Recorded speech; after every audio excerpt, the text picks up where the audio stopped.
palavra diz que a ação divina advém da nossa ação. A palavra de Deus diz categoricamente, Jesus focando isso de maneira muito clara, que tudo aquilo que pedirmos em seu nome, ser-nos-á concedido. Que coisa será concedida para nós se pedirmos em seu nome? Tudo. Então a palavra diz, tudo que pedirdes em meu nome, ser-vos-á concedido.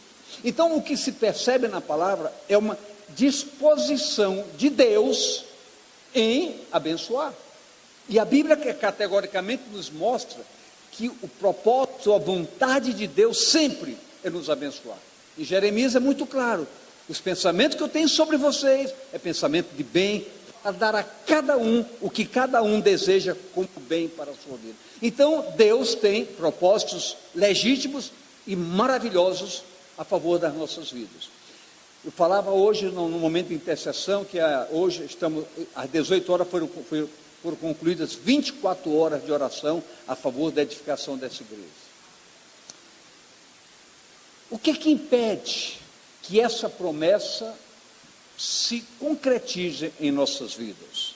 A falta de um propósito de Deus ou impedimentos que nós, responsavelmente ou irresponsavelmente, permitimos que aconteça. Obviamente que as bênçãos deixam de nos alcançar porque nós muitas vezes bloqueamos essa ação divina por nossa razão, por nossa vontade, pelo nosso desejo, pelo nosso querer. Então, o que precisamos pensar nesta noite e fazer nesta noite? Eu queria que você me ouvisse e dissesse comigo, eu preciso fazer algumas reformas na minha vida. Eu preciso fazer algumas reformas na minha vida. Diz a palavra no capítulo 17, verso 3 agora, diz assim, e o Senhor foi com Josafá, porque andou nos primeiros caminhos de Davi seu pai, e não buscou os Baalins, não buscou o inimigo. Então mostra que Deus foi com Josafá, porque Josafá decidiu, Josafá o quê? Diga, decidiu caminhar nos caminhos do Senhor.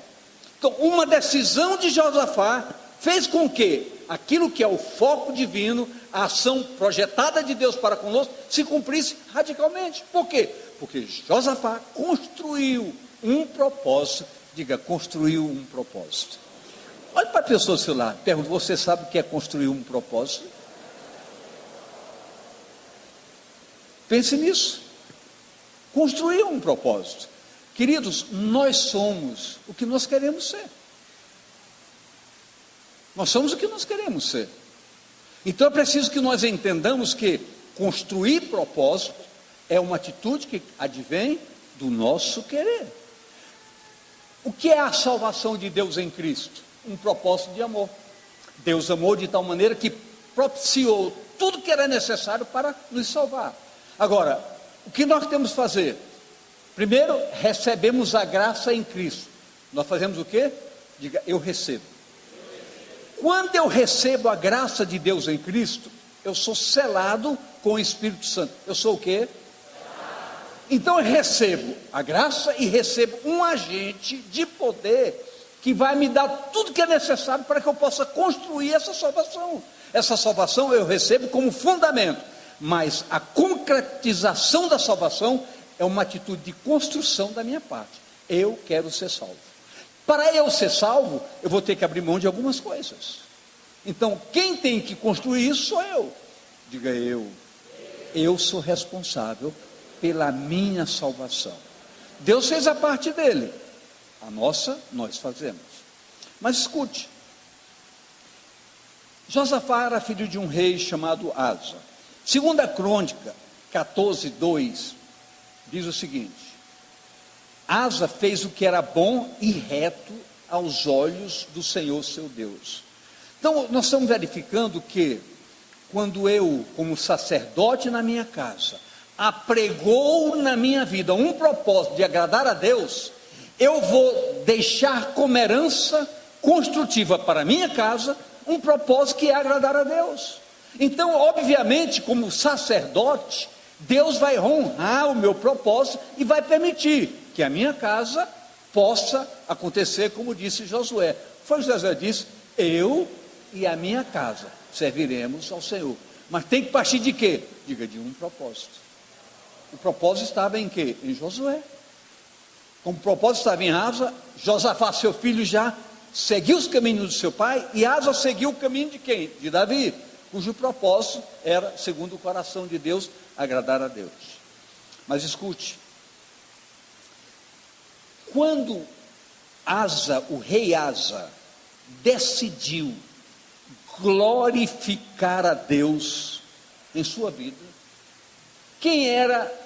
qual era a posição de Asa? Por favor, qual era o cargo que ele ocupava? Qual era o cargo que ele ocupava, gente? Ele era um rei. Então, se ele como rei, como o líder, decidiu agradar a Deus, qual seria a melhor coisa a fazer como um rei? Fazer com que todo o reino servisse ao Senhor. O que Asa fez? Preste bem atenção. Asa fez reformas. Ele fez o quê? Reformas.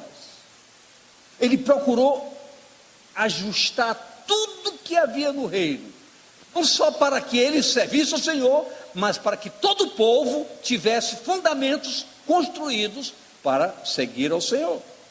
Fez reformas radicais no aspecto religioso em Judá, um passo indispensável e necessário para que o ajuste da fé, através de uma conotação profética, acontecesse no reino. O que é que nós temos apregoado esse ano com mais intensidade aqui? Uma palavra profética.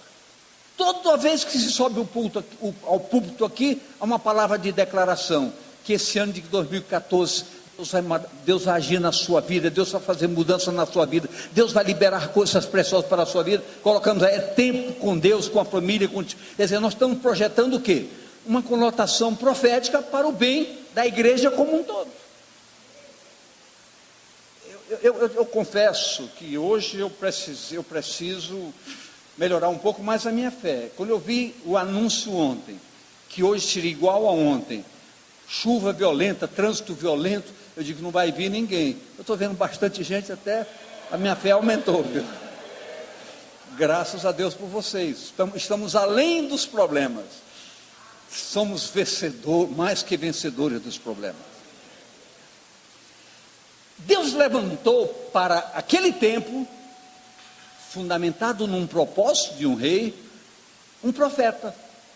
Esse profeta, chamado Azarias, foi exatamente o homem que abriu espaço para que o rei pudesse ousadamente fazer essas reformas devidas. Vamos ver o que nos diz o próximo verso que que vai aparecer na tela agora. 2 Crônicas 15, 2. Você que nos acompanha, aproveite bastante, porque reformas na sua casa, reformas na sua vida gerarão efeitos maravilhosos para o seu caminhar de cada dia. E saiu ao encontro de Azarias, e disse: ouvi-me, Asa, e todo Judá e Benjamim, o Senhor está convosco, enquanto vós estáis com ele. Estou ouvindo bem isso? Se o buscardes, o achareis. Porém, se o deixardes, vos deixará. Por quê? Porque a ação divina não é impositiva, ela é sugestiva. Deus nos dá um direcionamento, mas não impõe a nossa obediência. Nós somos livres para a escolha. Então, o profeta começou dizendo: você quer mudar? Pergunte à pessoa do seu lado: você quer mudar? Escute isso, diga, escute isso. Deus estará com você, enquanto você o buscar. A hora que você o deixar, Ele também deixará você. Então nós temos que entender isso. A coisa não é uma construção automática, como se dissesse uma palavra mágica e acontecesse. Não, nós temos que construir uma história de vida. Quem vai para o céu? Diga santo. Então diga, quem quer ir para o céu? Então diga, eu tenho que decidir ser santo. Eu tenho que decidir. Quando eu decido, as coisas acontecem, irmã Graça. Sabe por quê? Porque a palavra diz assim: faça você morrer a sua natureza carne. É o que a Bíblia declara para nós. Faça você morrer. Ora, com a fragilidade potencial que todo ser humano tem, uma carga iníqua de direitos, razões, vontades, desejos, sensualidade, sexualidade, um patrimônio terrível. E a Bíblia diz, com tudo isso, faça morrer a sua natureza carne. Eu não tenho condições para isso. Mas a hora que eu digo, Deus, eu quero, eu digo, então conta comigo. Então eu vou te dar uma força sobrenatural, maior do que qualquer força lá de fora, maior do que qualquer força da tua carne, para que, nesse seu propósito, você construa a destruição de todo o poder do mal na sua vida. Então nós temos que dizer, a função da igreja é orientar, é ensinar um povo a construir uma rota de vida. Ninguém impõe nada aqui a ninguém. Você está proibido de pecar, não, nós sugerimos que o céu é lugar de santo, e o propósito da igreja é preparar um povo santo para ir para o céu. Esse é o propósito. Não existe formas diferenciadas ou mecânicas de se conduzir para isso. Não, existem propósitos espirituais que demandam a ação do poder espiritual para nos impulsionar a sobrepujarmos, ou seja, a vencermos todo esse potencial dos desejos, das vontades, das razões, etc, etc, etc, etc. O que fez o rei Asa, pai de Josafá? Ele acatou a orientação profética. Diga, ele obedeceu. Diga, ele obedeceu. Agora uma pergunta para você simples. Você obedece a palavra? Você obedece a palavra? Queridos, há coisas que nós temos que começar a radicalizar em nossas vidas. Obediência para com a palavra. Isso tem que ser radicalizado. Há coisas que eu posso fazer, eu sou livre para fazer, mas a coisa que eu tenho que decidir, isso eu não faço mais, isso eu não posso fazer, isso já não compõe a história da minha vida. É uma decisão, Terezinha, que quem tem que tomar é você, nós que temos que tomar. Então, olha o que nos diz 2 Crônicas 15, 7 e 8. Mas esforçai-vos. Diga a pessoa ao seu lado, te esforça, meu. E não desfaleçam as vossas mãos, porque a vossa obra tem uma recompensa.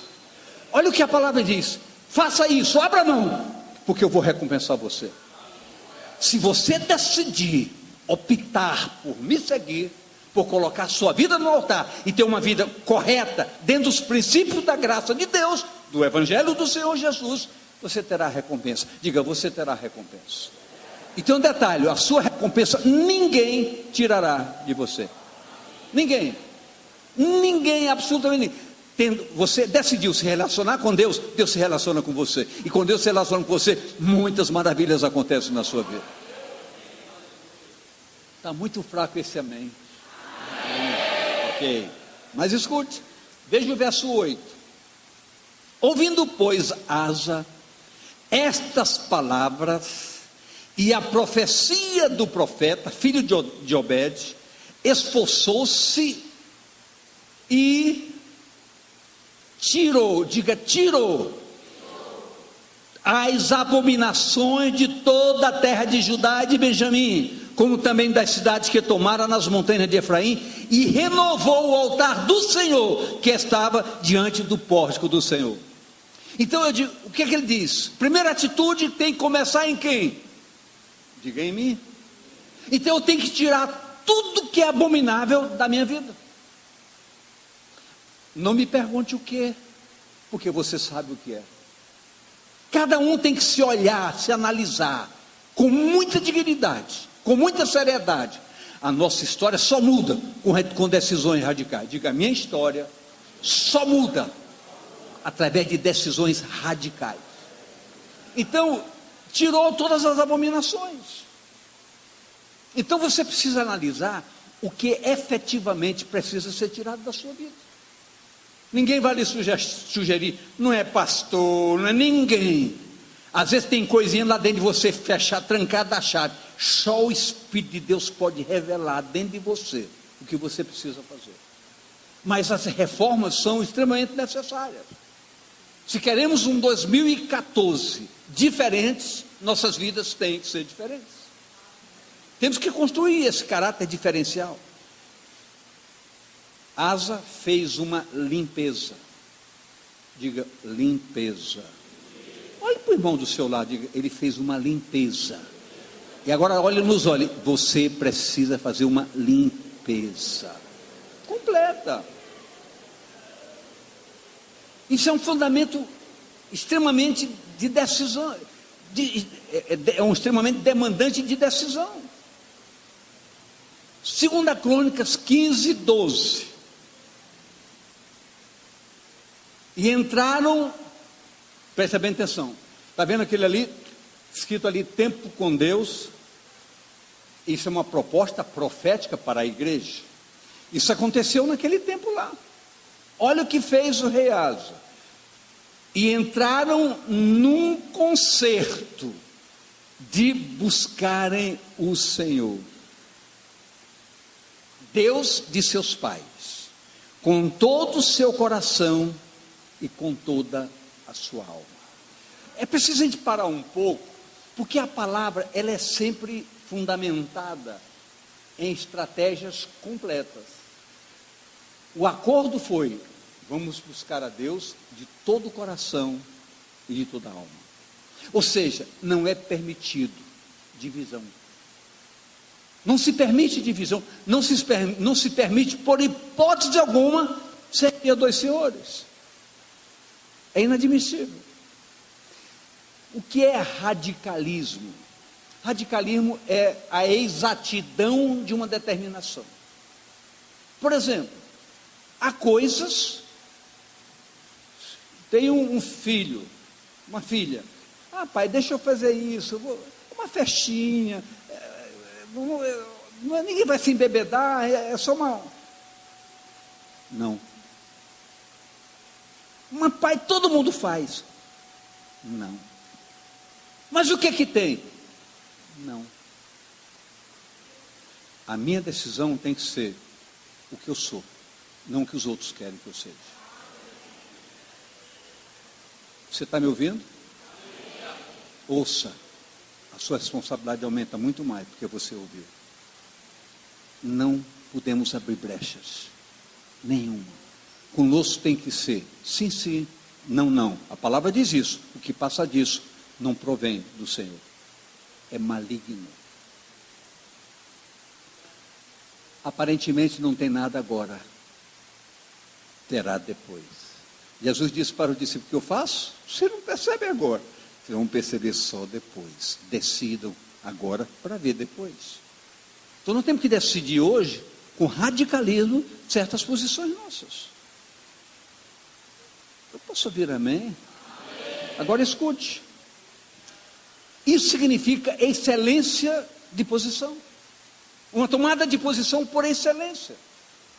E as coisas de Deus demandam excelências de posicionamento. Daí, o que aconteceu daí em diante? A palavra é muito clara. Maravilhas para Judá e para Benjamim. Por quê? Porque o rei implementou um decreto objetivando acatar a conotação profética. O profeta declarou: faça isso que Deus abençoará. Fizeram isso e Deus abençoou. Então nós temos que entender que essa voz profética, ela não pode calar, ela tem que exercer fundamentos de orientação para a sua vida.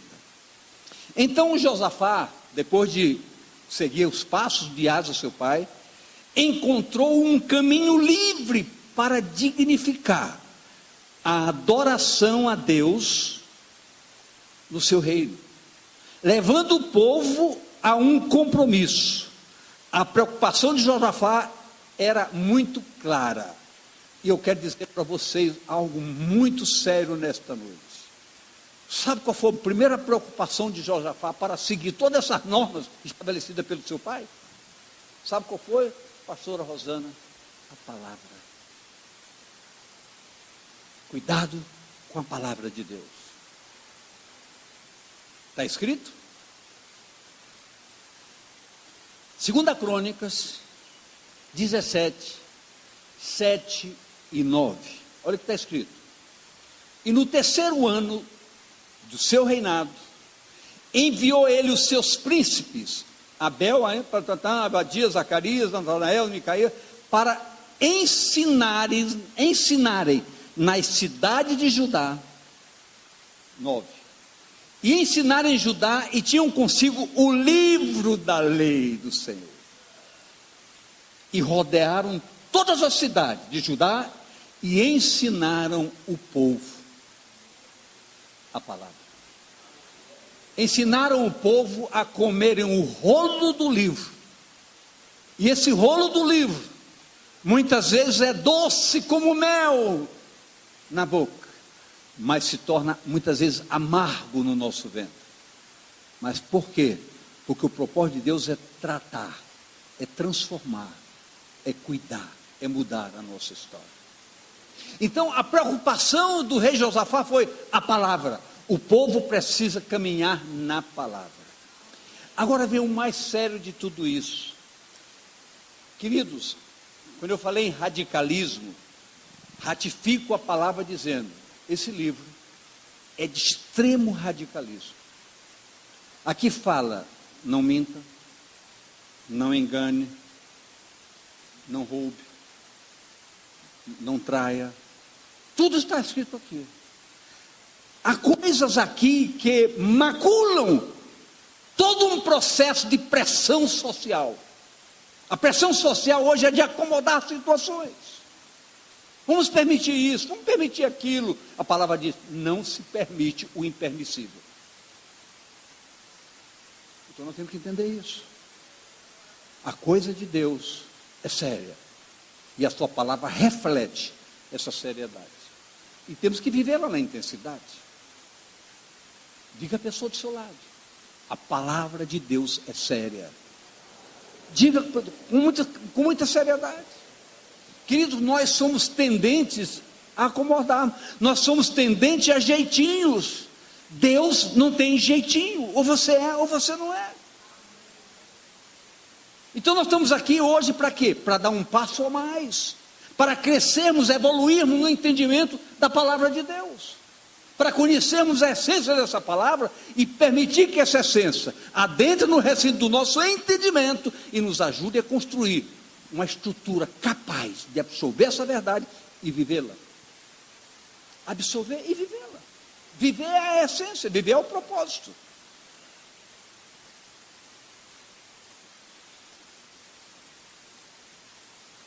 Isso fortaleceu Josafá, ao ponto do povo em volta ficar com temor, com medo do rei Josafá. A vizinhança ficou com medo. Deus era tanto com Josafá que o povo tinha medo dele. Esse homem é intocável. Esse homem é intocável. Um homem comprometido com o Senhor, ao ponto dos vizinhos lhe trazerem presente. A gente ganha até presente, quando a gente é santo, ganha até presente. Olha o que diz a palavra, o verso 11. E alguns dentre os filisteus traziam presentes a Josafá, com o dinheiro do tributo. Também os arábios lhe trouxeram gado, miúdo, etc. O povo lhe trazia presente, porque Deus era tanto com ele que a pessoa levava riquezas para ele. A ação da graça de Deus em nossas vidas atrai coisas boas para as nossas vidas. As portas se abrem. As pessoas olham para a gente e vê diferença na gente. Agora, a nossa diferença é porque somos mais bonitinhos? Não, porque temos alguém que faz diferença. Alguém faz diferença. Servindo ao Senhor, Josafá engrandeceu o seu reino e empreendeu muitas obras. Quero dizer que nós compramos o prédio ali para começarmos fortemente até o meio do ano, todo ali fazer escola para não faltar. Agora está todo mundo reclamando que não tem lugar, mas vai ter lugar para todo mundo. Estamos fechando negócio. Qual é o local?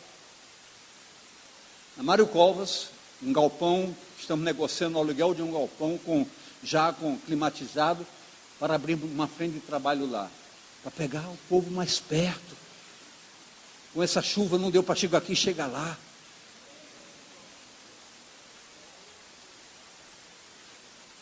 É o polo celular de Ananindeua. Futura sede da MMA, Ananindeua.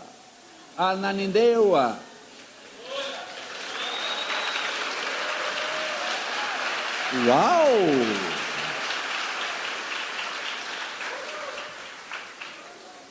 Josafá fez isso. Josafá começou a empreender obras. Por quê? Deus era com ele, então Deus queria conquistar tudo.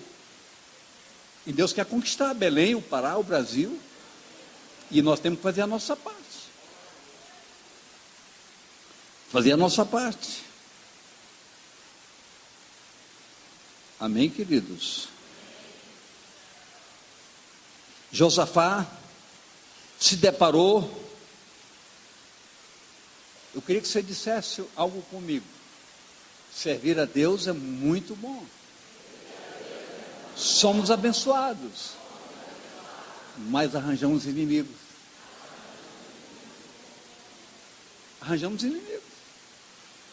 O diabo odeia Deus, mas não pode tocar em Deus, quer tocar no seu povo. Só que Deus protege o seu povo. Deus protege o seu povo. Josafá se deparou com exércitos inimigos que estavam preparados para atacá-lo. Moabitas e amonitas. A palavra diz que era uma grande multidão. Olha o que nos diz, 2 Crônicas 22. Então vieram alguns e deram aviso a Josafá, dizendo: vem contra ti uma grande multidão da além do mar e da Síria, e eis que já estão em tal lugar assim, acampados para te combater, para te derrotar. Ora, Josafá estava aliançado com quem? Com o Senhor Deus. Com o Senhor Deus.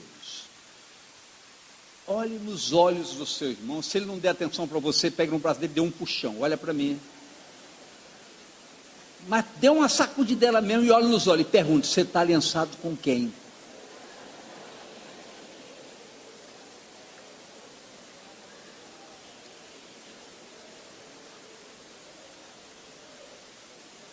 Eu quero dizer para vocês, como eu quero dizer para mim, para eu entender e para você entender, que as afrontas do inimigo muitas vezes nos assustam. As afrontas do inimigo muitas vezes nos assustam. O inimigo é perigoso, ele nos assusta sim. Como seres humanos, ele nos assusta.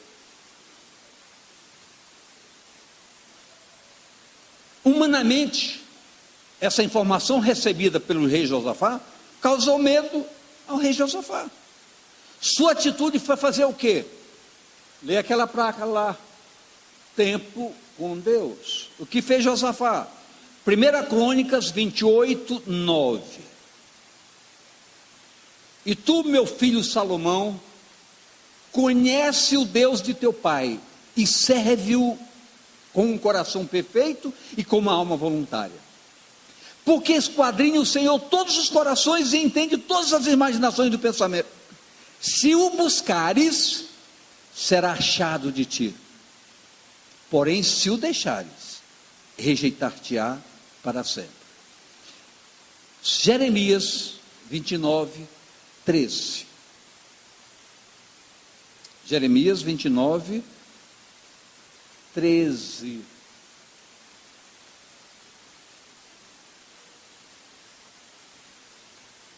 A culpa foi minha, eu dei errado, é 13. E buscar-me-eis, e me achareis, quando me buscardes de todo o vosso coração.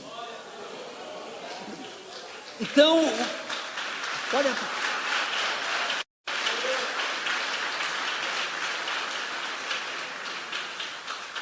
Ora, Josafá humanamente ficou com medo, mas ele tinha relacionamento com Deus. O que ele fez? Vou buscar Deus.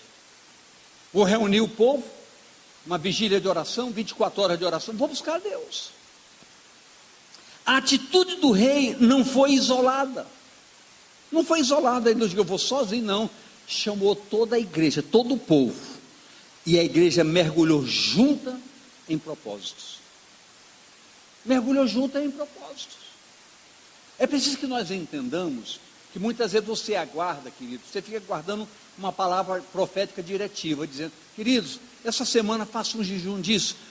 Não aguarde palavra, não. Se acostume a fazer propósito com Deus, você. Eu falei com quem que eu falei? Com quem que eu estou falando?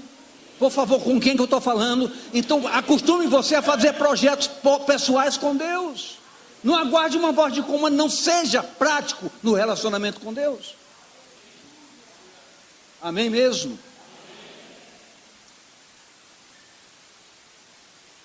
A igreja, olha 2 Crônicas 20, 4 e 5.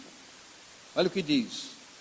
E Judá se ajuntou, diga, e a igreja se ajuntou, para pedir socorro ao Senhor. Também de todas as cidades de Judá vieram para buscar o Senhor. Vinha gente de fora das outras frentes, tudo para buscar o Senhor. Por quê? Porque há um propósito estabelecido. Há uma afronta, há um confronto e há uma demanda chamada necessidade de vencer. Vamos buscar o Senhor, vamos buscar a direção do Senhor. E a palavra diz que o Senhor sempre se deixa achar. Sempre se deixa achar. Nunca se esquiva de estender as mãos abençoadoras para tocar nas nossas demandas. A convicção da fé vitoriosa obteve o resultado. Olha o que diz o verso 12. O verso 12. Ah, Deus nosso, porventura não os julgarás? Que em nós não há força perante esta grande multidão que vem contra nós. E não sabemos nós o que faremos, porém os nossos olhos estão postos em Ti. Queridos, muitas vezes a coisa que nós não sabemos o que fazer. Você começa a sentir alguma coisa, vai o médico dá um laudo negativo, você não sabe o que fazer. Você não sabe, mas olhe para Deus, porque Ele sabe o que fazer. Para Ele não existe nada incurável. Deus pode curar todas as feridas. Deus pode fazer. É uma questão de posição, de posicionamento nosso. Nós temos que tomar posição do que nós somos. Nós somos o quê? Servos do Deus Todo-Poderoso. Então esse Deus Todo-Poderoso é Todo-Poderoso. Preste bem atenção. Quando Deus chamou a Abraão, Deus disse para Abraão, Abraão, anda na minha presença e ser perfeito. É possível um homem ouvir essa palavra e dizer, Deus disse eu vou andar na presença dele e ser perfeito? Não, essa palavra não foi dessa maneira. Deus disse, Abraão, eu sou o Deus Todo-Poderoso. Anda na minha presença e ser perfeito, porque o Deus Todo-Poderoso, se tu quiser, te ajuda a ser perfeito. Tudo é uma questão de dependência de Deus, de tempo com Deus, de convicção de um relacionamento pleno com Deus. Eu estou falando comigo e com você. A sua história de hoje vai começar radicalmente a mudar, porque você sabe que Deus é sério, a sua palavra é sério, é fundamento de sustentação da nossa fé. Então, volta lá, verso 12 que estava na tela, né? Ok, agora, então, diante desse clamor, veio a resposta, versos 14 e 15. Então veio o Espírito do Senhor no meio da congregação sobre Jezael, filho de... etc. 15, verso 15. Verso 15.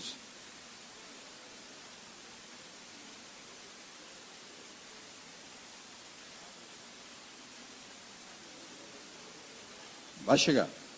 E disse: dai ouvidos todo Judá, e vós moradores de Jerusalém, e tu, ó rei Josafá, assim o Senhor vos diz. Quem diz?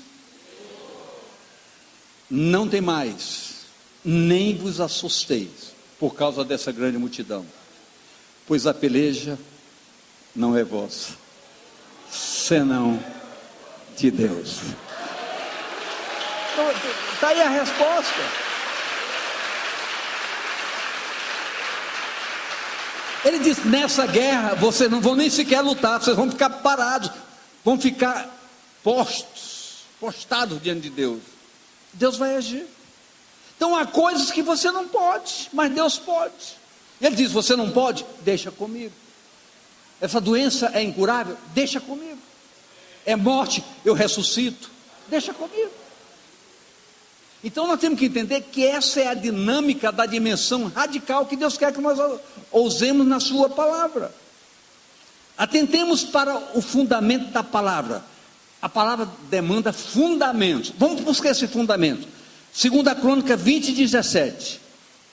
Preste bem atenção, eu queria que você gravasse isso e levasse hoje anotado em vermelho na sua agenda. Verso 17. 2 depois desse. Nesta peleja, não tereis que pelejar. Parai, estais em pé, vede a salvação do Senhor para convosco, ó Judá e Jerusalém. Não temais nem vos assustei, amanhã saí-lhes ao encontro, porque o Senhor será convosco. Então o que a palavra diz? Tomai posição. Queridos, por favor, olhe para a pessoa do seu lado, nos olhos mesmo, pare e diga: tome posição. O que o Senhor diz? Tome posição, meu povo. Josafá, toma uma posição. Judá, Benjamim, toma uma posição. Ó Jerusalém, toma uma posição, porque vocês vão ver o livramento que Deus vai dar para vocês. Amanhã vocês sairão à luta para ver já com a guerra já vencida. Então nós temos que entender que eu quero que você grave hoje isso: tomar posição. Comece a fazer brincadeira com essa palavra, tomada de posição. Quero que você saia daqui hoje dizendo: profeticamente ouvimos uma palavra revelada dizendo para tomarmos posição, para contemplarmos o grande livramento que Deus fará para com a nossa vida. Esse 2014, ele é profético, ele tem conotação profética. O Brasil está vivendo um momento terrível. Há muitas críticas pelos gastos que o Brasil fez por causa da Copa do Mundo, que não sei nem se o Brasil vai ganhar, tomara até que não ganhe, porque nós temos que levar as coisas a sério, temos que levar as coisas a sério.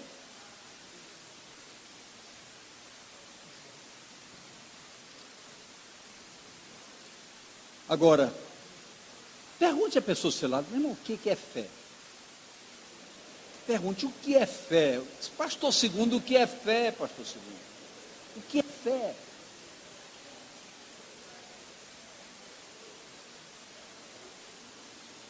Ele está dizendo que é um produto do relacionamento do tempo com Deus. Eu digo que a fé, ela se fortalece através do nosso relacionamento com Deus, porque a fé não é uma definição, nem uma conceituação. Fé é uma ação de vida.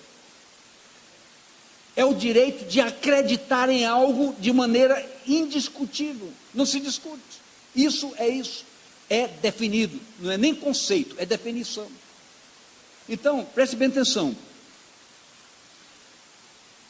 Para que tudo isso aconteça, alguma coisa precisa também motivar a sua fé. Olha o que nos diz 2 Crônicas 20:20. E pela manhã cedo, se levantaram e saíram ao deserto de Tecoa. E saindo eles, pôs-se em pé Josafá e disse: ouviu-me, ó Judá, e vós, moradores de Jerusalém, crede, tenham fé no Senhor vosso Deus, e estareis seguros. Crede em seus profetas, e prosperareis. Eu posso ouvir amém? Então são duas coisas básicas: Que conotação profética! O profeta trabalha com a palavra, não trabalha com sermões programados para mexer com sua sensibilidade, trabalha com a palavra. E a voz profética se confirma com a reação que o Espírito Santo age para convencer você da verdade. E disse a palavra: crede em Deus e acredite na palavra profética sobre a sua vida. E a palavra profética sobre a sua vida é que sua vida vai mudar radicalmente. Deus vai lhe abençoar, você vai tomar posição. Essa palavra será um instrumento de poder na sua vida, vivendo e comendo dela como rolo de livro todos os dias do seu caminhar. É assim que nós profetizamos sobre a vida de vocês. Crede em Deus, estareis seguros, porque isso é fundamento. Diga: isso é fundamento. Diga: eu não vou sair daqui hoje como eu entrei. Eu vou sair diferente. Eu vou levar comigo algo substancial que profeticamente chegou à minha mente e ao meu coração. O inimigo foi vencido. Diga: o inimigo foi vencido. O inimigo foi destruído. Olha o que nos diz o verso 27. Então voltaram todos os homens de Judá e de Jerusalém e Josafá à frente deles, para irem a Jerusalém com alegria. Diga: com alegria, porque o Senhor se alegrara acerca dos seus inimigos. O Senhor destruiu, acabou com o inimigo. Essa será, eu quero dizer para você, essa será a sua história. Essa será a sua história para 2014. E daí para frente. Essa história pode e deve ser a nossa história. A história dessa igreja. Uma igreja que se alegra com as vitórias do Senhor. E através, em nós e através de nós. Através das nossas vidas. Vamos ficar de pé.